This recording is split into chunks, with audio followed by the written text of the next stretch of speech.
各位同學大家好啦。今日我個講座咧，其實都係會以中文為主嘅。咁所以即係都如果係聽唔明中文嘅同學咧，都好抱歉啦。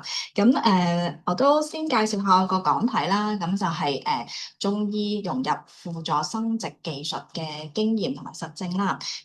其實咧中醫咧藥裏面咧好多嘅治療方法咧。其實咧都對於輔助生育啦嚇，尤其是主要都係 IVF 啦嚇，都有好多好有效，並且咧都係即係都能夠提高呢一個嘅輔助生育嘅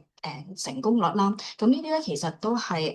喺中醫藥治療裏面咧都係做咗好多嘅，無論臨床嘅研究啦，好啦，或者係真正嘅臨床嘅一個個案裏面咧，其實都係好有效嘅，而且咧亦都係即係都幫助到病人咧，佢去改善佢自己嘅身體嘅體質啦，同埋咧佢嘅呢個輔助生育嘅成功率嘅。開始之前咧，因為我知道同學都應該可能唔係中醫師嘅背景啦，咁有可能有係啦，亦都有可能係唔係啦。咁所以咧，我都會講翻少少咧一啲嘅即係我哋中醫嘅一啲基本嘅對於生育嘅一啲理論先嘅。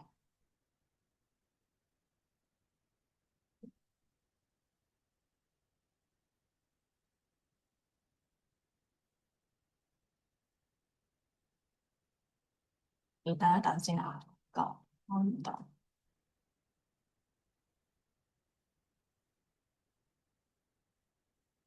好，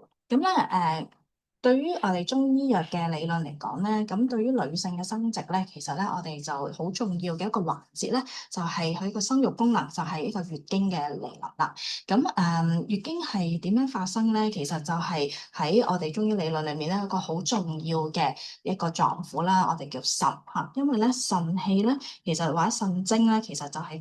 主宰住我哋嘅生育嘅功能啦，同埋包括咧月經嘅到嚟。因為我哋知道即係女性幾時開始有生育嘅功能咧，就係有穩定嘅月經嘅到嚟，而且可以正常嘅懷孕，甚至可能講緊輔助生育嘅技術裏面，咁其實咧都係需要咧女性裏面佢個腎氣同埋腎精咧係要足夠，先至咧係可以提高呢一個輔助生育技術嘅成功率嘅。呢個就係我哋一個圖啦，去總結咗即係月經係點樣產生嘅。首先咧。我哋講到即係女性啦就係大概咧14歲到左右咧，咁呢個腎氣咧就開始會旺盛啦，咁就可以咧到就會出現咗一個情況啦，咁我哋叫做天季啦，天季就會到嚟，咁去到呢個年紀咧，腎氣盛天季至嘅時候咧，咁亦都咧係有任脈通太衝脈盛，呢個咧其實都係講緊我哋身體嘅氣血咧係足夠嘅旺盛嘅時候。咁就可以咧作用於我哋嘅胞宮呢個我哋中醫嘅一個名稱啦。其實係包括咗咧我哋嘅即係女性嘅生殖器官啦、內生殖器官啦嘅所有嘅功能，就係我哋胞宮。咁啊，胞宮嘅功能咧，佢係正常嘅運作嘅時候咧，咁就可以咧月經咧就會按時而嚟啦。咁所以咧月經嘅產生咧，其實前提咧係好重要嘅一樣嘢，就係呢個腎氣要盛腎精嘅充足。但係呢個只係一個基本嘅啫。然後我哋嘅經脈係要通暢嘅再加上咧氣血係要調和。裏面咧你見到呢個圖裏面都有講到唔同嘅臟腑啦咁除咗腎之外，其實我哋嘅心、肝、肺同埋脾，其實都係要正常嘅運作或者正常佢嘅功能咧，其實我哋嘅氣血先至有充足，或者係咧氣血咧先至有調和，然後可以咧係作用於胞宮，然後血入子宮，月經先至會按時來潮嘅。咁所以喺呢一個環節裏面咧，係唔同嘅臟腑啦、唔同嘅氣血啦、經脈啦，其實咧都係參與其中嘅。而我哋有一個理論啦，就叫做腎天癸衝任胞宮呢一個嘅生殖軸。咁其實呢個係可以類比咧西醫學裏面嘅月經嘅發生咧，就係由下丘腦垂體、卵巢、子宮呢一個嘅一個生殖軸咧，係可以作為一個類比嘅一個情況嘅，即係話咧有唔同嘅譬如可能有女性佢有一啲嘅生育嘅情況、生育嘅問題，咁去西醫檢查到可能係子宮嘅問題，或者可能係卵巢問題，甚至可能係一啲下丘腦垂體而導致嘅內分泌嘅問題咧，其實我哋都可以相對應咧睇返呢個係作用於係我哋嘅邊一個中醫裏面邊一個嘅環節嘅。譬如如果佢由一開始可能最基本嘅係先天嘅因素，甚至係一啲嘅我哋講話即係唔同嘅原因啦，導致啦，其實都係以腎氣咧就作為一個最主導、最根源嘅一個情況。咁所以喺呢個環節當中咧，出現咗任何情況或者異常嘅問題咧，其實都可以咧導致呢個女性嘅月經嘅問題。月經不調咧，其實好多時候就係不孕嘅一個最前提嚟㗎啦嚇，即係好多時候我哋臨床見到一啲病人，佢係即係不孕都唔係一朝一夕嘅嚇，咁佢咧可能係喺細個嘅時候或者年青嘅時候，月經就已經係不調㗎啦，但係佢冇好好咁樣處理，然後到佢想懷孕嘅時候咧，就會發覺原來咧有好多嘅問題出現。其實咧呢一個咧都唔係一時三刻發生嘅，其實係由佢從嚟月經開始，或者佢月經能唔能夠按時每個月準時，而且係正常咁樣嚟咧，其實都好大關聯。所以咧，當我哋去講到懷孕嘅情況底下咧，其實咧就有一個好重要嘅條件啦，就係一個我哋叫做男精壯，女經調。喺女子裏面咧，月經調咧調暢講緊係月經嘅時間啦、週期要準啦、嚟嘅時間要準啦、血量啦或者伴隨嘅症狀啦，各方面咧都係一個好穩定同埋好健康嘅狀態。呢個就係懷孕嘅前提嚟嘅嚇。咁除此之外，我哋知道受孕咧就唔單止係女性啦嚇，男性咧都係一個好重要。所以咧，我哋古語咧就有揾下呢個男精壯，女經調咁嘅呢個係一個最基本嘅條件。所以咧，總括嚟講，呢個受孕嘅機理咧就係要有腎氣盛嘅基礎上面，天癸成熟。天癸成熟咧，唔單止係女子嘅月經而嚟啦，仲有男子嘅精氣滿日啦，再加上咧喺適當嘅時候啦，我哋叫做呢個陰溫之時。其實呢個就相對於我哋現代講嘅排卵期嘅時候啦咁就把握到呢個時機，就我哋講咧兩精男子同埋女子嘅精氣咧都可以互相結合，咁就成為咗呢個胚胎嘅。咁所以喺呢個環節當中咧，其實都係有好多嘅條件嘅。第一，腎氣係一個好重要啦。咁呢個亦都係講到咧，我哋話去調經啦，甚至助孕啦、安胎啦，呢啲咧都係以補腎咁補腎氣啦、補腎精啦為一個最重要嘅、最主要嘅指法。其次咧就係肝同埋脾啦肝就藏血咁亦都係即係同埋都主疏泄啦，就疏通我哋氣血啦，所以肝咧對於氣血嘅調和、氣血嘅充足咧，好重要嘅一個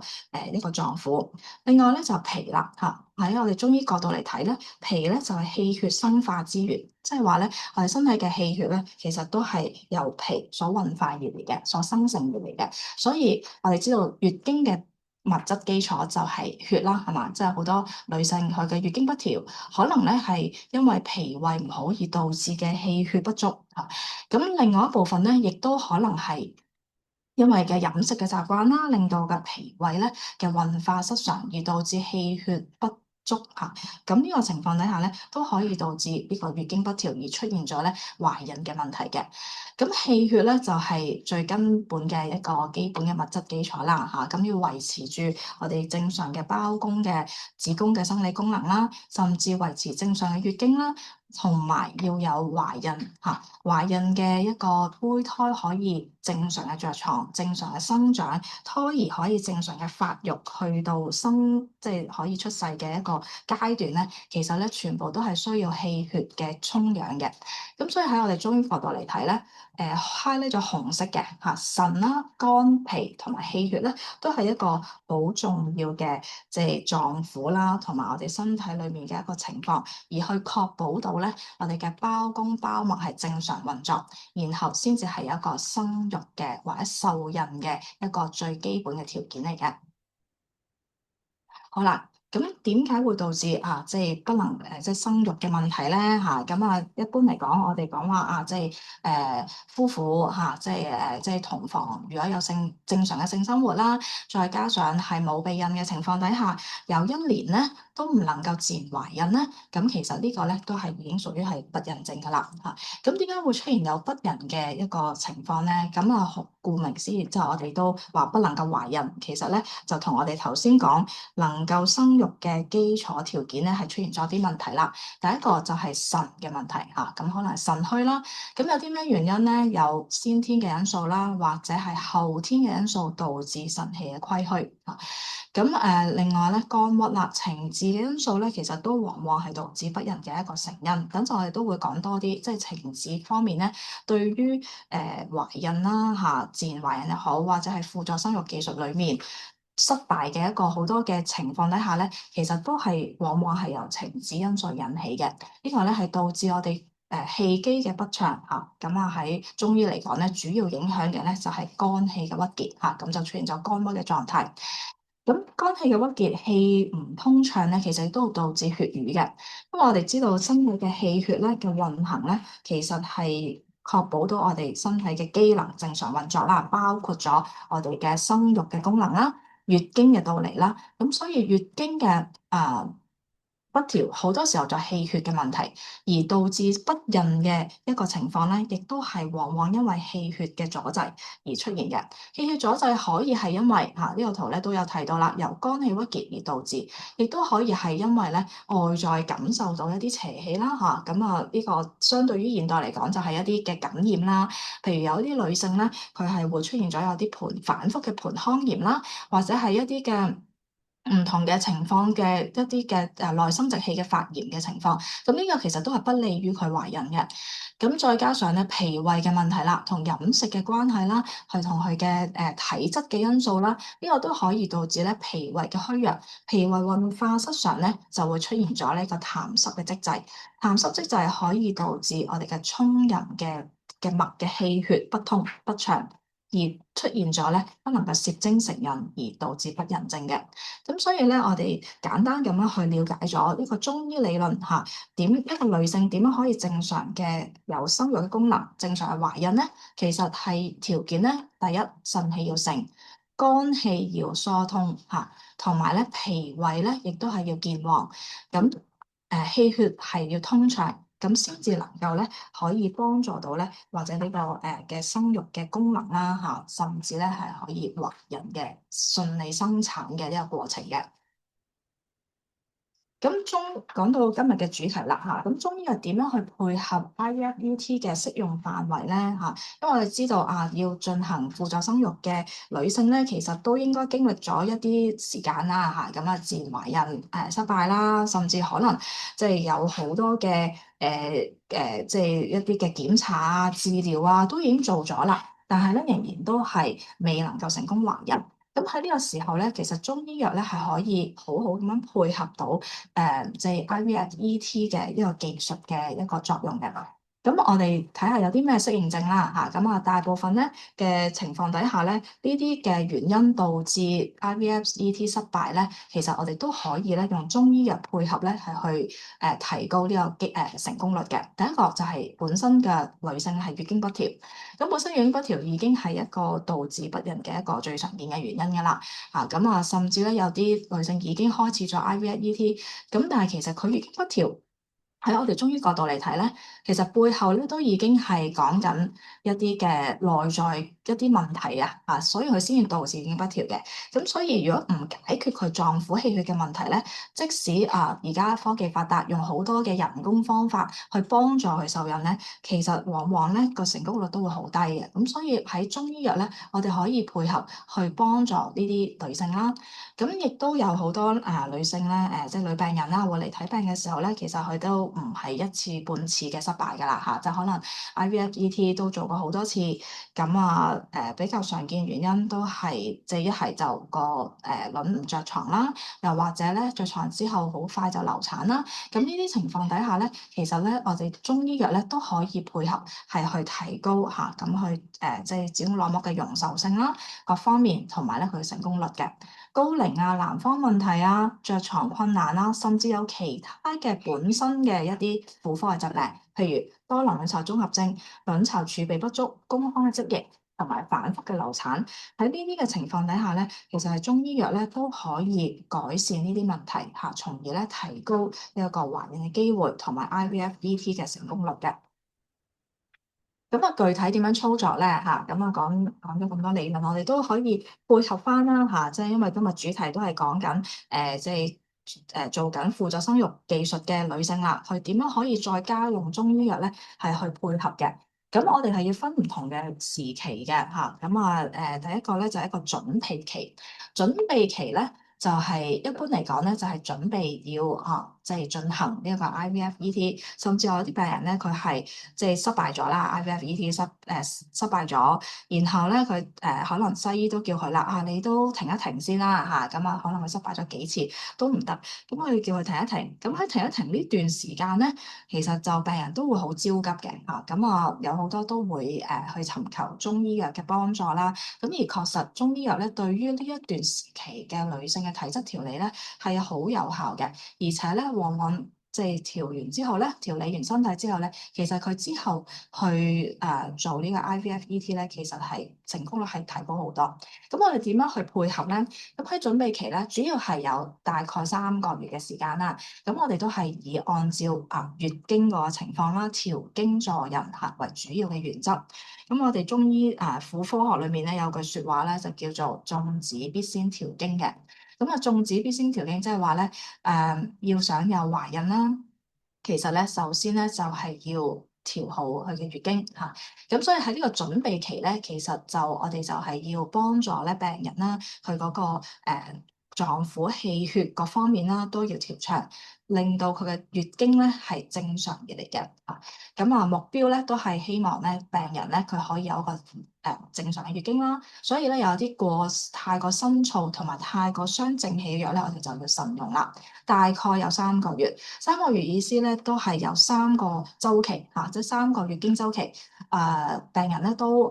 基本上係好正常咁嚟咗3次嘅月經週期啦。咁其實呢個咧都已經係一個比較好嘅狀態。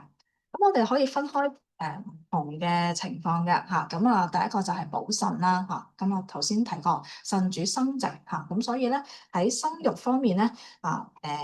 我哋都係好重視咧腎氣同腎精，尤其是長期不孕嘅患者咧，多數都係有腎虛嘅症狀噶啦嚇。就係因為腎氣嘅虧虛啦、腎精嘅不足啦，所以咧導致咧佢懷孕嘅困難嘅。而喺 IVF 嘅過程當中咧，其實係會做一個促排卵嘅一個方法啦嚇。咁所以喺促排卵嘅時候咧，其實就係要令到個卵巢啦係好喺短期裏面咧，裡面有好多個卵泡快速嘅發育。咁喺呢個情況底下咧，喺我哋中醫理論嚟講咧，短時間要令到好多個卵泡都一齊發育咧，其實係會消耗咗我哋身體嘅好多嘅精血即係腎精同埋我哋身嘅陰血，咁啊造成咗咧腎虛啦同埋血虛嘅一個情況嘅。咁所以咧喺我哋準備即係未開始呢個 IVF 呢個嘅治療之前咧，其實就要幫助個女性咧，佢嘅體質嘅調理，尤其是腎精同埋肝血呢兩方面嘅。咁而好多時候咧，進行 IVF 嘅病人咧，都一般都係年紀比較大㗎啦。高齡嘅女性啦，咁本身高齡女性其實都係會腎氣都會虧虛嘅嚇。咁所以喺呢段時間睇下咧，我哋就需要咧以補腎同埋補陰精為主嘅。係咁常用方藥咧就係呢啲啦坐歸丸啦歸菜地黃湯等等咧，都係以滋陰補腎同埋補益精血為主嘅咁仲有一個方法咧，都係我哋中醫婦科學裏面咧好重要嘅一個調經嘅方法，就係一個中藥嘅周期療法。咁中藥周期療法咧係點樣去做嘅咧嚇？當然中藥周期療法係適用於好多方面嘅嚇，主要咧都係月經病啦嚇，月經不調，任何嘅周期經期嘅問題咧，其實我哋都可以用月經周期療法。咁而喺進行 IVF/ET 嘅病人即係準備期呢個時候咧，最重要係要幫助佢嘅月經要調暢啊嘛。咁所以我哋就可以運用翻咧呢個中日人工周期療法作為基本嘅治療方法。咁喺呢度咧，我就用咗一個陰陽圖啦去解釋。其實一個女性嘅月經咧，佢由月經期、經後期、排卵期到經前期咧，其實都係有唔同嘅陰陽嘅變化嚟嘅。咁喺我哋中醫理論嚟講咧，其實我哋可以睇翻即係舉例啦，我哋由月經後期開始咧去解釋啦。經後期一般因為月經嚟完之後我哋講血海空虛基本上女性咧氣血咧相對咧都比較虧虛一啲嘅，咁所以喺經後期咧慢慢咧由陰血虛嘅狀態咧，慢慢就開始陰血漸長啦，即係陰慢慢漸漸長成。咁所以我哋經後期都係以滋陰補血為主要嘅治療方法嘅。咁當然再仔細分類咧，就可以分去經後嘅初期啦，大概咧週期嘅第4日至第7日，呢個係經後嘅初期。咁而另外咧，經後嘅中期啦，大概經期嘅第7日至到第11日啦，咁呢個咧就係以滋陰為主，加少少補陽嘅藥去到月經後嘅末期咁就係大概週期嘅第11至第14日，呢個就係陰陽嘅並調啦。但係總原則，月經後都係要咧滋陰補血為主嘅，係幫助咗流失嘅氣血咧係去修復翻咁我去到經間期嘅時候咧，其實就係我哋講嘅排卵期啦。排卵期就係由陰性轉陽，因為排卵本身呢個過程咧，就係前提係陰氣要足夠陰血要足夠，然後先至會有正常嘅排卵嘅。排卵嗰日係嘛？我哋知道喺西醫學嚟講咧，排卵嗰日就係基礎體溫就會升高嘅。咁喺呢一個情況就係好似我哋中醫講嘅由陰轉陽嘅一個時間啦咁我哋要幫助呢個由陰轉陽，所以咧就要有一啲補血啦活血啦，甚至咧要加少少補陽氣嘅藥喺裡面嘅。咁而排卵之後咧，就係由經前期啦經前期我哋就係陽氣慢慢漸漸長成嘅。咁因為基礎體溫升高啦，係即係等於就係相對於就係西醫學嘅講嘅黃體期。黃體期一般嚟講咧，病人咧喺前半期咁開始咧就會有啲陽氣開始增長嘅症狀啦。去到後半期，即係經前期嘅接近月經嘅之前要到嚟嘅啦，咁好多時候都會有一啲嘅咩上火嘅症狀啦咁可能咧佢會比較煩躁啲啦、熱氣啲啦，咁其實就好似我哋講嘅一啲陽性嘅階段，其實我哋要幫助呢一個嘅週期嘅一個陰陽嘅變化，所以咧喺經前期前半期嘅。咁我哋咧就要即係啱啱排卵之後，即係已經週期嘅第14至21日度啦，咁就要輔助陽氣。去到後半期咧，就第21日至到第28日度嘅時間咧，我哋就要去幫助咧，就係呢一個氣血嘅運行啦去到月經期啦，即係月經咧嚟嘅時候啦，即係週期嘅第1日開始咧，咁就陰血下泄，就陽盛轉陰嘅一個過程咁喺呢個時候咧，我哋就要幫助氣血嘅流通，咁就係行氣活血同埋會重在區瘀嘅。咁所以咧喺患者啦，即係不孕症又好啦，或者係輔助生育技術咁我哋中醫嘅配合咧，就要按照翻佢嘅月經唔同時間，用唔同嘅方法咧，去幫助嘅病人啦，佢個體質嘅調理嘅。咁另外咧個方法就係疏肝啦咁我哋知道懷孕咧就係其實不孕咧都唔係一朝三刻噶啦，係嘛？自然懷孕一年係嘛？佢可能都好多時候病人都試咗一年甚至超過一年唔得，然後去做一啲生育嘅輔助生育嘅方法啦。咁但係輔助生育即係都知道歷時係好長嘅，由開始決定要做檢查係嘛，到真係做治療啦，其實講緊係以年計㗎啦。咁所以咧，亦都即係好多時都係會失敗嘅，即係比較少係會話一剔過一次成功。咁好多時都係經歷咗一次又一次失敗咧。其實好多病人啊見到嚟睇病嘅時候咧，其實已經係佢壓力好大㗎啦即係佢而且可能隨住時間佢年紀又漸長，咁啲嘅身邊人同佢講話年紀越大你就越難懷孕㗎啦。咁佢哋嘅壓力咧同埋緊張咧，係令到佢呢個情況更加差嘅。咁我喺我哋中醫角度嚟睇咧，呢個就係叫做肝氣氣鬱結，使到氣血失和。咁啊，亦都有啲好心急㗎嚇，即係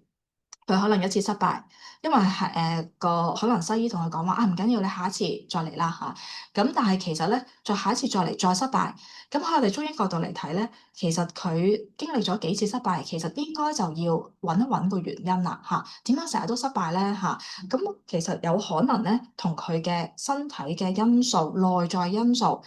因為我哋講咧，子宮咩叫子宮？子宮就係兒子孩子嘅宮殿啊嘛。你要養育一個孩子，要有一個胚胎，其實咧嗰個環境係好重要嘅。即係好似即係一粒種子去一個肥沃嘅泥土，佢就好容易生長啦。但係一個種子如果跌落一個好貧瘠嘅泥土咁佢就好難生長啦。咁所以咧，呢個泥土就係咩啊？係子宮咯，子宮嘅內膜咯。咁呢個係好重要嘅，呢個亦都係中醫藥咧點解可以配合到提高 IVF/ET 嘅成功率嘅一個好重要方法。咁除咗補腎可以幫助呢個泥土去肥沃啲之外咧，其實泥土咧除咗肥沃之外，佢可能即係好唔夠水分啦，唔夠疏通啦，係嘛？咁嘅話咧都會影響到呢個種子能唔能夠生長發芽嘅。咁呢個肝氣嘅鬱結咧，其實就會導致咧呢一個不孕啦，甚至係 IVF/ET 嘅失敗嘅一個情況啦，所以我哋就需要咧有啲疏肝解鬱啦、安神啦嘅一個方法嚇。中藥裡面咧，逍遙散啊、柴胡疏肝湯啊，甚至再加一啲嘅疏肝理氣解鬱嘅一啲中藥啦嚇，都係可以幫助佢氣血嘅舒暢，同埋幫助佢情志嘅舒暢嚇。情志咧，我自己個人嘅體會咧，見到好多病人其實佢哋都即使佢病人可能唔講嘅，或者佢冇特別唔開心嘅，咁但係你都會感受到佢其實經歷咗啲懷孕嘅一個路程即係咁長遠嘅時候咧，其實或多或少都會有一啲壓力，所以我哋一般都係要加疏肝嘅方法嘅。脾胃啦脾胃係我哋氣血生化之源，氣血嘅充足咧，其實好在乎咧脾胃功能嘅，所以咧我哋亦都好重視尤其是因為好多嘅滋陰補腎啦，幫助內膜嘅功能好啲嘅時候咧，其實我哋都要加一啲補藥咁補益藥咧，其實好多時候都會相對比較滯一啲嘅，咁所以個病人咧，如果係脾胃功能好咧，佢嘅中藥療效亦都會好啲嘅咁所以我哋咧就會好關注咧佢個脾胃嘅功能啦。好啦，咁針灸啦對於即係一啲懷孕啦或者係輔助生育裏面咧，其實針灸結合中藥咧係療效更加好嘅因為咧好多時候我哋會見到啲病人咧，佢唔單止係虛嘅因為喺我自己嘅體驗嚟講咧，我覺得補虛即係補腎啊、補血啊、補腎精啊，呢啲咧係中藥嘅飲即係食藥口服藥咧係效果好嘅即係補益類裡面嚟講。但係咧，對於經絡嘅不通，因為咧，其實好多時候懷孕失敗或者係 IVF 失敗咧，唔單止係個人體質虛仲係咧佢有啲氣血不通嘅情況咁所以咧先至會導致即係失敗嘅情況啦。咁所以咧喺不通嘅症狀咧，其實針灸就會好好嘅效果啦咁我哋亦都可以好針對性啦針對邊一度嘅經絡咧，就係針對即係一啲子宮啦、包宮啦附近嘅經絡。使到成個盆腔嘅經絡係通暢嘅，咁其實佢懷孕嘅機會咧，或者係即係着床嘅機會啦，正常嘅生長嘅機會咧就會更加大啦咁當中咧就會有呢啲係比較常用嘅穴位啦腎俞命門啦、太溪啦、三陰交、陰陵泉啦、足三里啦，同埋咧喺腹部嘅小腹部，即係肚臍以下嘅位置。都係子宮即係盆腔嗰一帶咧，其實我哋會好重點去針噶啦譬如子宮穴啦、終極穴啦、關元氣海，咁呢啲咧歸來啦，呢啲都係喺小腹部嘅。咁呢啲穴位咧，其實就針灸嘅時候咧，就可以幫助啲穴位經絡疏通，其實咧都係好有效地咧去提高呢個 IVF/ET 嘅一個成功率嘅。咁當然我哋都要隨症選配啦，譬如氣滯為主嘅就要加肝俞同埋太沖穴啦，以血瘀為主嘅就要加血海同埋歸來穴啦，以痰濕型嘅即係有啲比較肥胖啲嘅病人啦嘅女性啦，咁佢哋通常咧都係比較痰濕比較多啲嘅，咁痰濕咧喺我哋中醫嚟講咧，呢啲係會阻滯經絡嘅，經絡唔通咧。嚇，咁係其實亦都影響到懷孕機會。咁所以我哋咧亦都要疏通佢嘅經絡啦，同埋咧要化痰祛濕嚇。咁呢啲中脘啊、大脈啊、天樞啊、豐隆、陰陵泉啲穴位咧，全部都係有行氣、健脾、祛濕嘅功效嘅。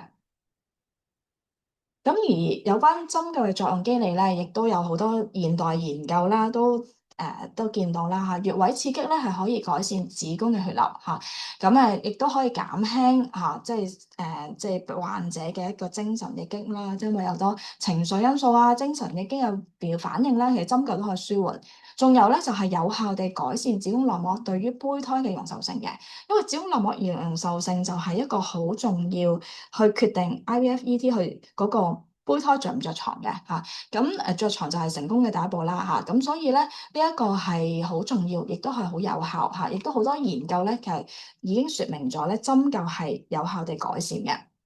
咁亦都可以抑制到一啲炎症啦，促進到卵泡發育啦，調節到激素水平啦。咁所以好多時候咧，呢啲病人咧喺準備期嚇，記住呢個準備期。當然佢已經喺其他即係已經開始咗要擺卵啊嗰啲，我哋就唔做針灸嘅。就喺準備期，喺未有即係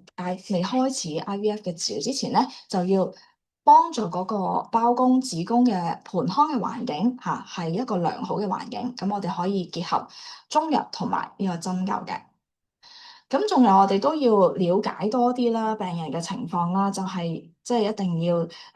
即係病人會做一啲檢查啦，睇下咧佢有冇一啲嘅問題係會影響到佢月經同埋佢嘅懷孕嘅機會嘅。譬如咧常見嘅一啲病症咧，譬如子宮內膜異位症啦、腺肌症啦。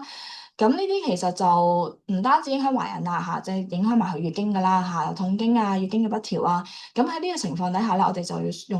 用翻相對應嘅方法，譬如子宮內膜異位症呢啲咧，我哋可以多啲用去化瘀消精嘅方法啦。咁多囊卵巢嘅病人咧，咁我哋就一般嚟講都係痰濕型為多見嘅嚇，腎虛兼有痰濕血瘀，咁所以我哋就要加翻多啲嘅化痰啊、軟堅散結㗎啦。咁至於卵巢早衰或者卵巢儲備不足嘅患者咧，呢個好明顯就係咩啊？係我哋中醫嚟講就係腎虛嘅病人啦嚇，腎虛嘅病人就要加強補腎，去幫助到咧佢嘅激發佢嘅卵巢嘅功能嘅。好，咁到調整咗3個月之後咧，基本上咧病人咧有咩條件咧？就係月經開始有規律啦，月經個伴隨症狀都好輕微啦，即係唔會話好嚴重痛經啊等等啦，同埋月經嘅週期、經期、經量都係一個穩定正常嘅狀態咧，咁就係一個好理想嘅條件啦，好理想嘅環境去進行咧呢個 IVF/ET 嘅。咁去到我哋就要配合啦嚇。如果佢已經開始咗用咗藥嘅時候咧，譬如佢喺降調期嚇 down regulation 嘅時候咧，佢個卵巢咧其實會即係會透過藥物啦嚇，就係暫時抑制佢嘅垂體功能，使到體內嘅雌激素咧係降到好低嘅狀態嚇。咁咧係使到卵巢可以多個卵泡咧都可以同步發育啦嚇，處於喺一個好安靜嘅狀態啦，可以同步發育嚇。咁但係正因為咧，嗰位女性咧係用咗藥時候咧，佢係個雌激素係降到好低啊，所以咧佢會出現咗咧一啲好似更年期嘅症狀嘅嚇，即係控熱啊、出汗啊、心煩失眠啊，咁呢啲我哋喺中醫嚟講叫陰虛症啦。陰虛火旺嚇，咁喺呢個時候咧，我哋就可以用翻中藥咧去舒緩佢嘅不適，同時間咧其實亦都係有效地咧幫助到佢之後取卵嘅，因為咧佢同多個卵泡同時發育咧係會耗損咗腎陰同埋腎精嘅，咁喺呢個時候我哋就需要咧去滋腎同埋養陰啦嚇，咁又我哋可以用左歸丸或者係二至丸，呢啲都係補腎益精血嘅中藥啦。咁但係注意咧，就係以補為主啦，唔可以鼓動嚇。即係話我哋中藥裡面嚇，即係我哋可以分兩類啦，一類就係溫燥嘅，另外一類咧就係比較潤同埋靜啲嘅嚇。咁我哋就唔可以咧用啲溫燥凍嘅中藥嚇，譬如咧鹿茸啊嚇，即係黃芪啊呢啲係會令到嗰個氣血啊會凍啊。咁其實係不利於咧去即係個卵巢呢一個需要去促進佢多個卵泡同時發育呢一個嘅目的嘅，所以我哋就要用翻一啲陰補腎陰精啊益精血比較靜態啲嘅中藥就亦都唔可以用活血藥啦，當然嚇，咁用咗活血藥，咁佢嗰啲卵泡咧未發育得嚟，咁就出咗嚟啦，咁其實就達唔到咧佢係呢個降潮嘅目的啦，所以我哋係必須要知道咧病人佢喺 IVF/ET 係喺邊一個時期嘅。如果我哋唔知純粹用自己中藥中醫嘅辨證論治咧，咁其實咧就未必能夠達到咗我哋配合去 IVF 去做嘅目的嚇，所以咧喺 IVF 裏面咧，我哋需要即係病人咧係俾我哋知道佢係邊一個時期啦，用緊啲咩西藥啦嚇，同埋咧佢嘅目的係點樣嘅。咁去到月經期啦嚇，咁月經期嚟有月經嘅時候咧，當然我哋頭先講過人工周期療法就係要活血通經為主啦嚇，咁就用桃紅四物湯啦，咁一方面就可以補血啦，亦都可以活血通經嘅。咁但係咧要留意啦嚇，即係我哋都係以補嘅基礎上面加少少活血嘅啫，就唔可以用太過傷正氣嘅藥啦嚇。咁而且我哋都可以結合翻現代嘅檢查嚇，即係一般即係做輔助生育嘅女性咧，佢哋都經常都會去做一啲婦科檢查噶啦嚇。咁我哋要了解到嗰個女性咧，佢個子宮內膜嘅狀態。如果子宮內膜相對比較薄嘅女性咧，其實就係相對於我哋中醫藥嚟講嘅血虛嚇，即係血虛同埋陰血虧虛嘅一個體質，咁我哋就要補血為主嘅。桃紅四物湯裏面有個四物湯嚇，咁呢個都係補血嘅一個好重要嘅方藥啦。咁但係咧，另外一類嘅女性咧，佢嘅子宮內膜係比較厚嘅，咁嘅時候咧，我哋就叫做實症啦，相對於嚇，咁其實就要活血為主啦嚇，尤其是透過喺月經期嘅時候，幫助佢嘅氣血通暢，咁我哋可以用咧以活血為主嘅呢個叫少腹逐乳湯嘅。咁去到咧下一個時期咧，就係一個促卵泡超速卵泡排卵期啦嚇。咁卵泡嘅募集嘅時間啦，咁刺激卵泡，使到多個卵泡同時發育嚇，並且咧係接近成熟咧，就可以準備要採卵嘅。咁亦都之前就提過啦，卵子咧都係腎氣啦、腎精所化嘅。咁所以咧呢個同時間嚇，因為正常一個週期一個卵子發育嘅啫。咁但係而家咧，我哋有個目的係要採卵嘛，所以咧就會用咗藥去令到多個卵泡同時發育。咁呢個係會耗損個病人嘅陰精同埋腎精同埋陰血嘅。咁喺啲時候，我哋就要補腎益精血啦，同埋加少活血嘅藥嚇。左歸丸呢個都係基礎方啦。咁而且咧，亦都係啦，用藥宜靜不宜動啦。如果咧用咗啲活血藥，咁佢就即係未成熟就排咗出嚟，咁就已經就唔係呢個目的啦嚇。咁呢個咧亦都係我哋要配合翻西醫方面 IVF 嘅一個過程階段啦。咁所以我哋咧可以用多啲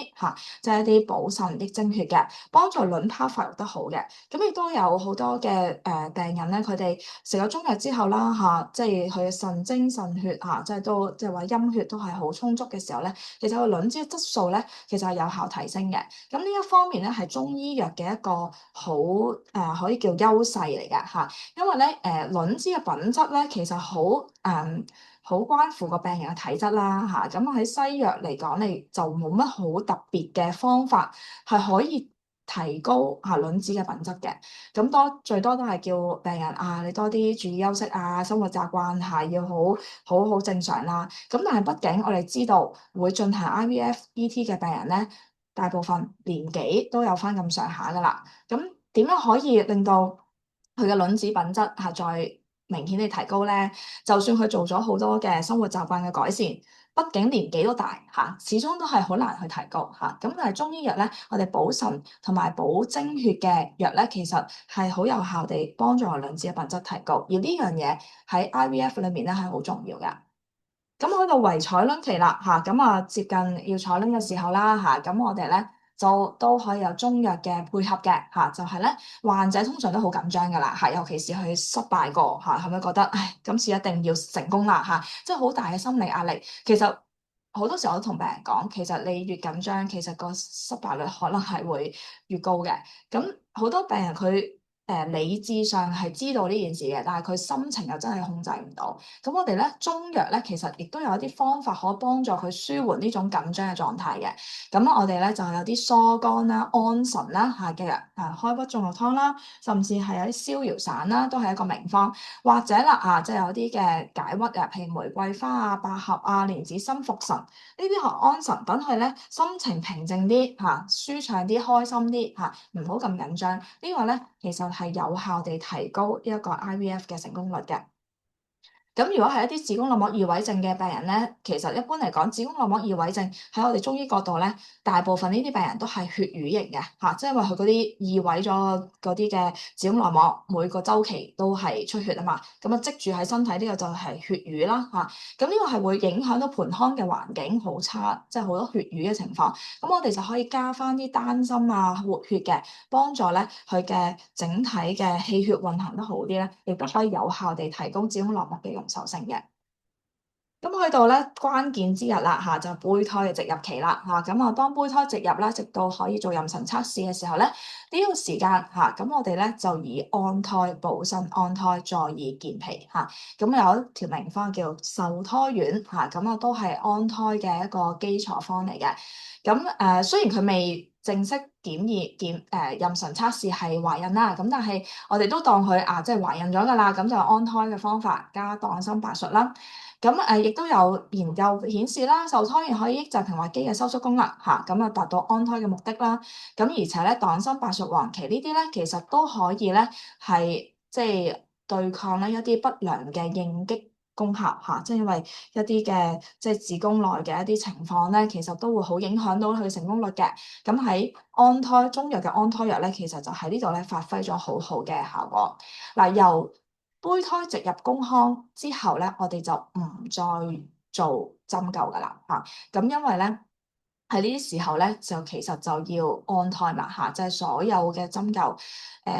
即係就算唔係腹部嘅針灸啦，我哋盡量都避免啦即係要幫助咧病人咧係要安靜即係要養胎安靜嘅方法。好啦，咁亦都好多嘅研究顯示咧，其實中醫藥有效地改善 IVF 嘅成功率嘅即係呢度我輯錄咗即係近期比較即係明顯啲啦、有效啦其中幾個研究啦資腎育胎丸啦就係即係羅氏婦科啦即係羅仲平教授啦佢哋即係做過好多嘅研究咁就發覺咧。呢個資腎育胎丸呢一個補腎益精血嘅方藥嚟嘅，咁係有效地提高到咧即係呢一個嘅卵泡嘅數目啦另外咧一個補腎調週，調週就係人工週期啦，即係按照人工週期嘅調理嘅方法之後咧，其實係顯著提高子宮嘅內膜嘅厚度同埋受精率嘅。另外亦都有一啲嘅唔同嘅中藥補腎嘅中藥啦，其實都係幫助到高齡嘅患者嘅子宮內膜容受性啦。針灸咧，對於反覆移植失敗嘅子宮內膜厚度嘅影響咧，其實都可以咧幫助到呢個子宮內膜厚度啦即係呢個就好似頭先個比喻啦個泥土要肥沃先至可以嗰個種子先有效地生長發芽噶嘛咁我幫助個泥土呢個係中醫藥嘅針灸或者口服內服嘅中藥咧，都係有效地改善嘅。好啦，最後咧，其實就都想分享下少少嘅一啲即係臨床嘅案例啦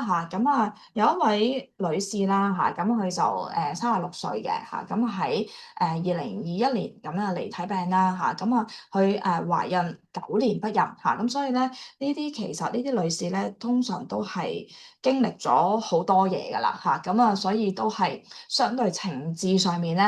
都係會有一啲因素令到佢咧，即係會困擾住佢嘅都帶有啲即係叫離頻嘅基因啦、精子嘅活動力差啦。其實往往呢啲嘅夫婦咧，其實都應該係丈夫同埋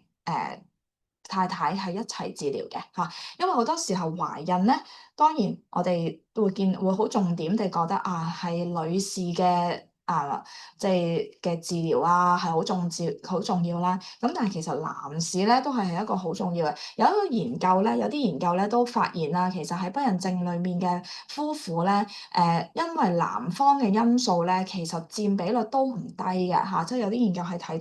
提到有30幾%，可能都係關男方嘅問題嘅嚇。咁所以咧又唔可以話即係不孕不育就一定係淨係搞個太太嘅體質嚇，一定咧夫婦都要一齊去治療啦。咁而呢一位嘅病人嘅丈夫咧，其實佢嘅精子能力都活動度差啦嚇，咁所以都係會影響到個胚胎嘅質素啦。咁喺去做個 IVF 啦1次啦，唔着床啦，之後就繼發盆腔炎啦。咁食咗抗生素之後嚇，仲剩翻3個嘅胚胎啦嚇，胚胎咁樣。咁嚟嘅月經咧就都 OK 嘅，正常嘅經期6日啦，週期就26至28日嚇。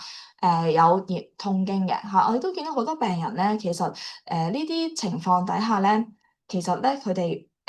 即係佢引起不孕咧，其實都唔係一朝一夕嘅嚇。好多時候佢哋其實以前已經有月經不調啦，但係冇特別處理，尤其是有啲痛經嘅患者咧，佢哋會覺得痛經啫，咪食止痛藥咯，咁樣解決咗個週期，咁就唔理佢噶啦。咁但係往往咧，呢啲其實已經係身體嘅一啲警號啦，話俾你聽，要有啲問題啦嚇。咁所以即係呢啲都唔可以忽視嘅嚇，即係一開始應該有月經不調嘅時候就要盡早去處理噶啦。咁佢嚟咗月經嘅6月17號嚇，量都有血塊有痛經啦，精就好比較緊張啲嘅。形體肥胖嚇，咁舌淡胎白脷脈弱，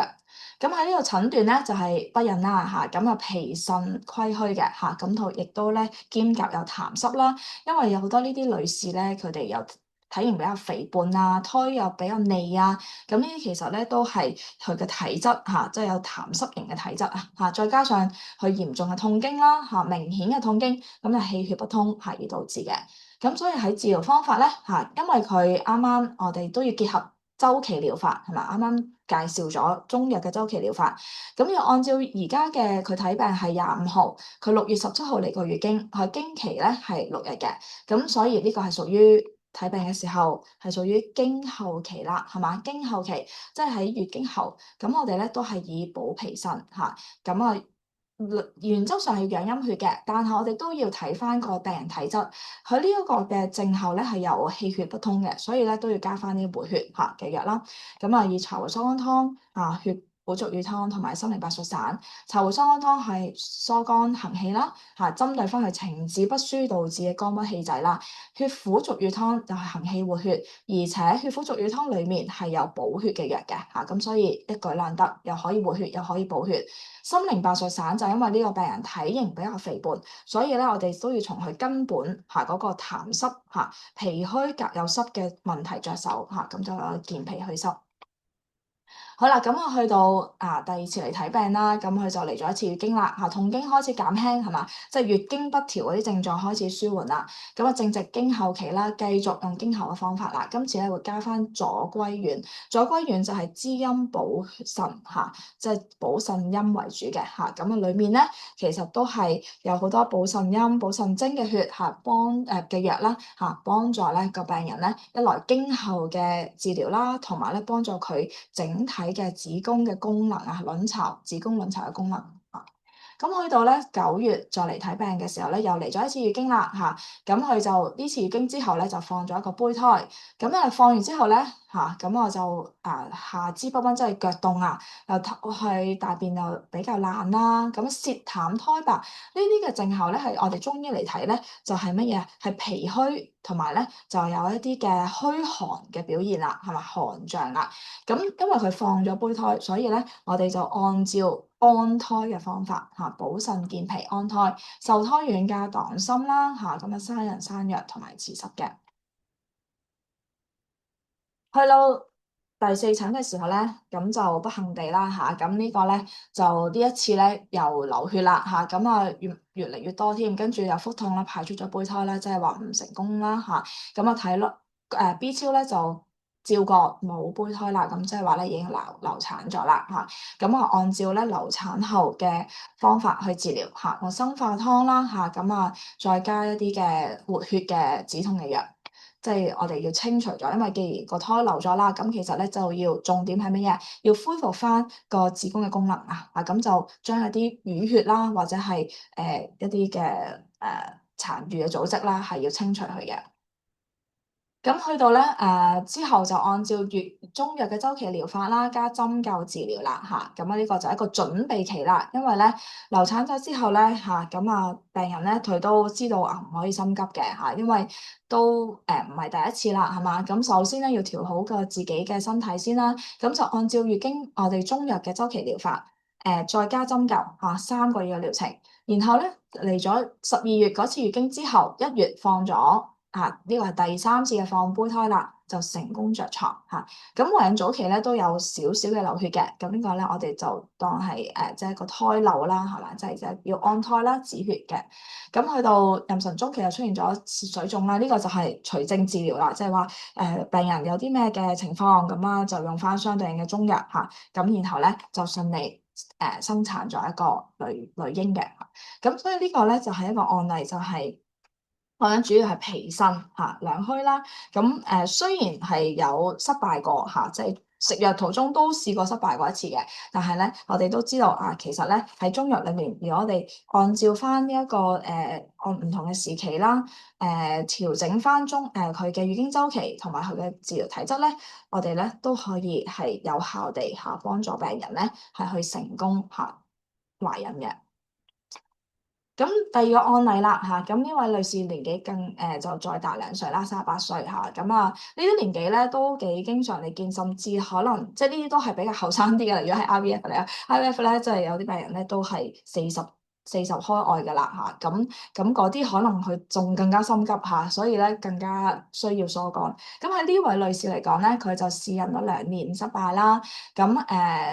即係開始想即係佢初結婚就諗住避孕先咁之後咧想生嘅時候發覺唔得喎，咁於是咧做咗 IUI 啦就可能一開始就覺得我試下先用 IUI 先，但係都唔得啦。咁男方精子正常嘅，咁所以女方咧嘅 AMH 咧即係佢個卵巢儲備咧就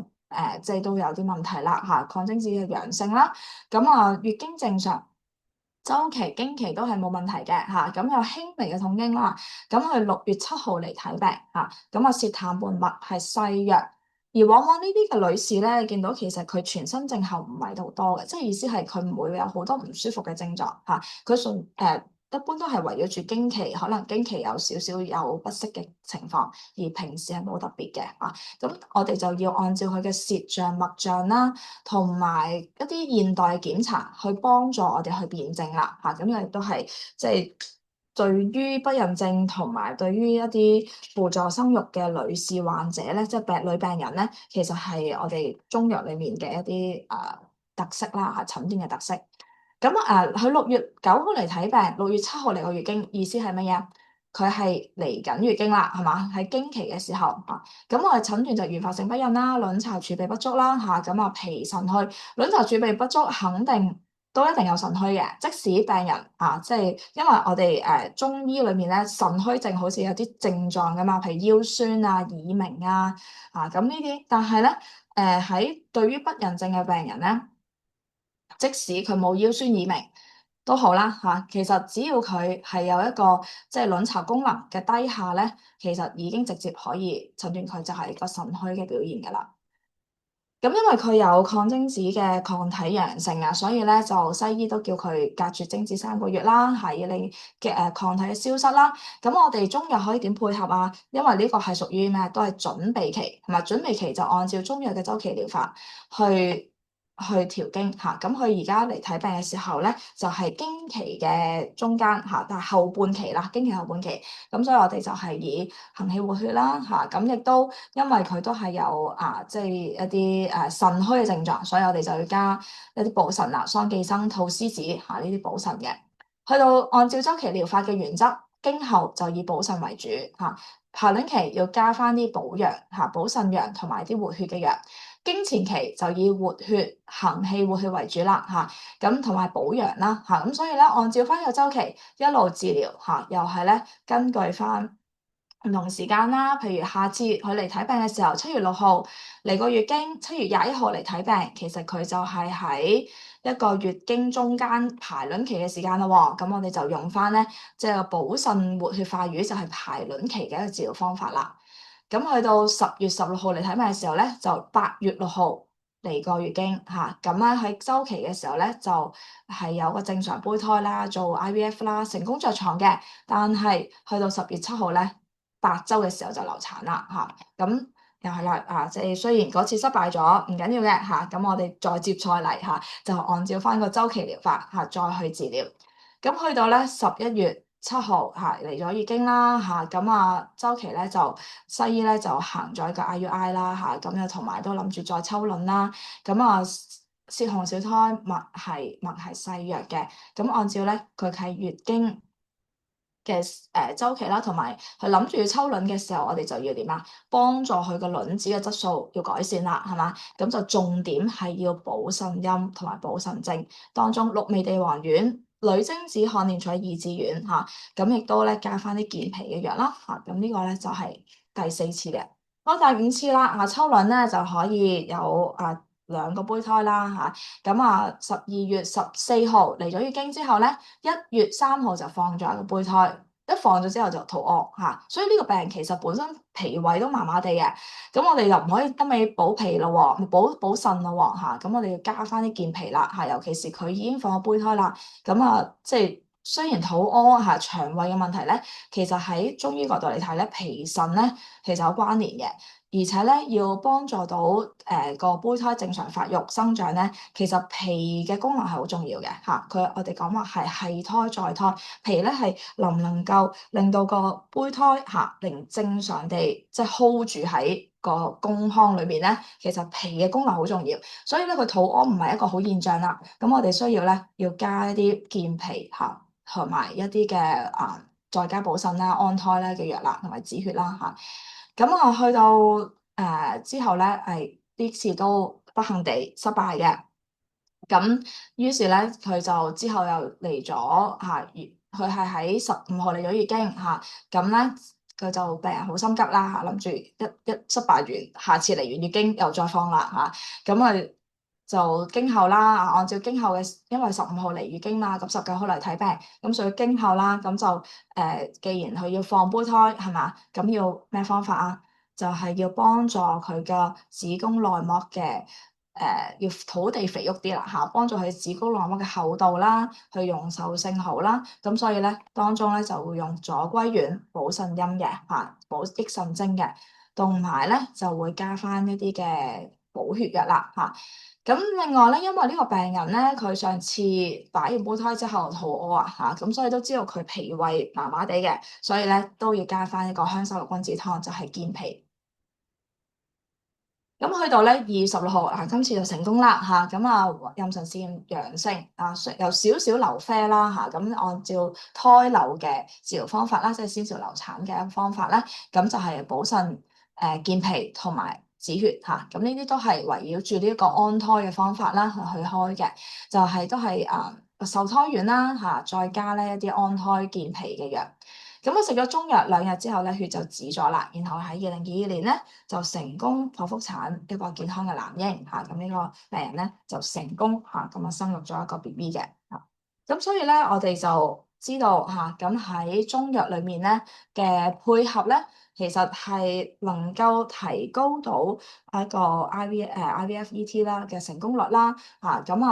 而當中咧會影響到佢成功率，其實都有幾個方面嘅嚇，冇睇年齡啦，年齡越大成功率越低嚇，咁呢個都必然㗎啦。就喺我哋中醫嚟講，年紀越大，腎氣越虛係嘛，腎氣越虛嘅生育能力就越低嘅。咁不孕嘅年期啦，就越長時間嘅就越難處理啦。咁卵子同精子嘅品質啦，咁卵子精子嘅品質咧，正如頭先提過啦，呢個其實真係中醫嘅優勢嘅強項嚟嘅嚇。做幫助病人女病人嘅精子嘅卵子提高佢嘅品質嚇，